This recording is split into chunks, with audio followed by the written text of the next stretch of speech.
In this demonstration, I will show you how to use the Sage Knowledgebase to troubleshoot errors and for seeking more information in general.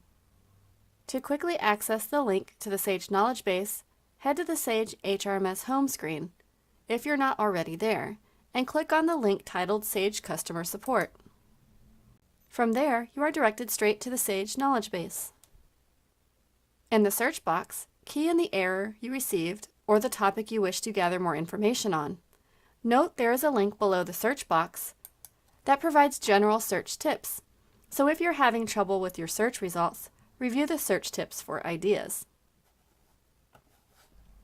Back to the knowledge base, I recently encountered the following error, so in order to troubleshoot the error, I keyed the first few words of the error message into the knowledge base and hit search.